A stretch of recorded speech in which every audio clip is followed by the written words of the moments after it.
Hey guys, today I'll be doing an update on my G Pro X Superlight 2 review, and I'll be doing some latency tests between 2000 and 4000 Hz. So I can actually do these tests at 1000 FPS right now with a new camera that I just got, which I'm filming on right now. I ended up building this little slider, and I'm basically just checking when this light goes out and counting the amount of frames it takes until I see movement on the screen. For my testing, I've done 40 samples per test. So that's 40 samples at 2000 Hz, 40 samples at 4000 Hz, and 4000 Hz on the Viper 8K, just because it's a gold standard. So let's get into what you've been waiting for, which is the results of these tests. Now at 4000 Hz, the sensor latency to the start of the movement of the mouse was 7.25 milliseconds. What's very interesting about that is that at 2000 Hz, it was 6.875 milliseconds. So then you're actually slightly up in latency on 4000 Hz compared to 2000 Hz. Now I've double checked myself here by checking if any other reviewers did this, and Rtings ran the numbers, and they actually had more of a difference in favor of 2000 Hz for latency. So it's not just me, which is very interesting. I'll leave a link to their review in the description down below so you can check it out yourself. They do this way better than I do.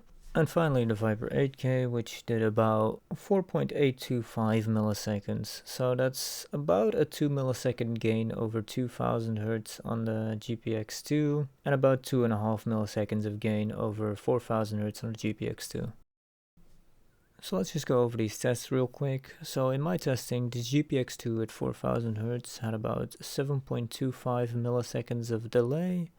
Then came the GPX2 at 2000 Hz, which was slightly better at 6.875 milliseconds.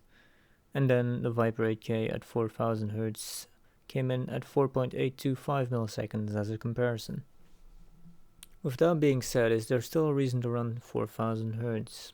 I would say yes. The improvements that a higher polling rate brings you is honestly most noticeable on the Windows desktop, where 4000 Hz looks almost flawless. Then 2000 Hz you will see the occasional stutter, but it's alright, it's usable. And then 1000 Hz, which at least on my 390 Hz monitor, I don't know what the hell it is, but it's unusable. It feels horrible, and you can see it right here.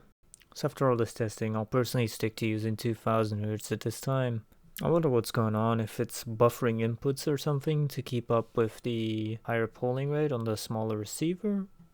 We'll never know. You can make your own choice and compromise on the latency, but get that little bit of extra smoothness at 4000 Hz. But I know what I'll choose after my testing. Thank you guys very much for watching. Have a good one.